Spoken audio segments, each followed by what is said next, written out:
उस रात महोबा के महल में सन्नाटा पसरा था, लेकिन ऊदल की रगों में तूफान मच रहा था। उसे आज ही पता चला था कि उसके पिता की मौत कोई आम मौत नहीं थी। अरे ऊदल, तू यहाँ मखमल के गद्दों पर सो रहा है। माहिल मामा ने जहर घोला था और वहाँ मारौड़गढ़ के राजा करिया ने तेरे बाप का सिर काटकर बरगद के पेड़ पर टांग रखा है। रोज वो उस खोपड़ी का मजाक उड़ाता है। ये सुनते ही ऊदल का शरीर कांप उठा। उसने अपनी तलवार उठाई और कसम खाई, जब तक उस कुत्ते करिया का सिर उसी पेड़ पर नहीं टांगूंगा, अन्न जल त्याग दूंगा। 5 भाई योगी का भेष बनाकर दुश्मन के किले में घुस गए। उन्होंने वो बरगद का पेड़ ढूंढ निकाला। दृश्य भयानक था। 2 सूख चुकी खोपड़ियां हवा में झूल रही थी।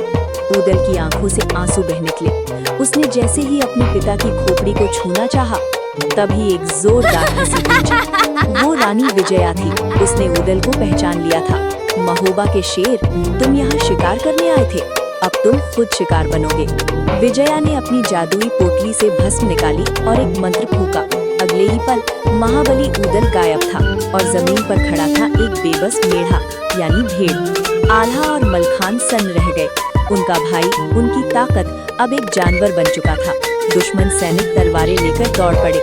अगर ऊदल को नहीं बचाया गया तो महोबा का नाम मिट्टी में मिल जाएगा।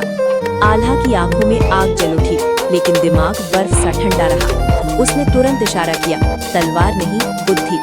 मलखान ने झट से अपने अंगूछे से मेढ़े की गर्दन में बंधी घंटी खोल दी।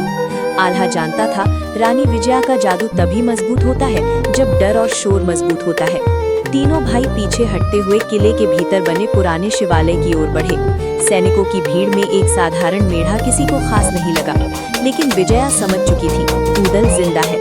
शिवालय के भीतर टूटा हुआ शिवलिंग था, जिस पर सदियों से जल नहीं चढ़ा था। आल्हा ने धीमे स्वर में कहा, माँ ने बताया था विजया का जादू तभी टूटता है जब निर्दोष रक्त और सच्चे आंसू शिव को अर्पित किए जाएं। मलखान ने बिना एक शब्द बोले अपनी हथेली काटी। आल्हा की आंखों से आंसू बह निकले भाई को इस हाल में देखकर। जैसे ही रक्त और आंसू शिवलिंग पर गिरे, धरती कांपी। एक तेज गर्जना हुई। अधर्म का अंत निश्चित है। मेढ़े का शरीर प्रकाश में खिल गया, सींग गिरे, रोए झड़ गए और अगले ही पल महाबली ऊदल अपनी तलवार के साथ खड़ा था। उसकी आंखों में आंसू नहीं, अब सिर्फ मृत्यु थी। तीनों भाई बरगद के पेड़ तक पहुँचे।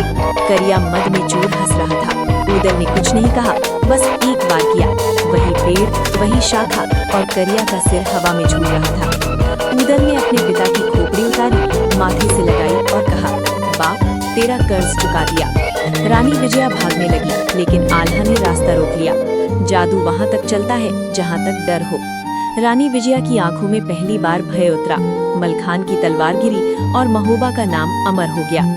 भोर होते ही तीनों भाई महोबा लौटे। बरगद के नीचे अब कोई खोपड़ी नहीं थी, सिर्फ इतिहास की एक चेतावनी। और लोग आज भी कहते हैं, ऊदल को मारा नहीं जा सकता, क्योंकि जो पिता के सम्मान के लिए उठे, उसे मौत भी नहीं छूती।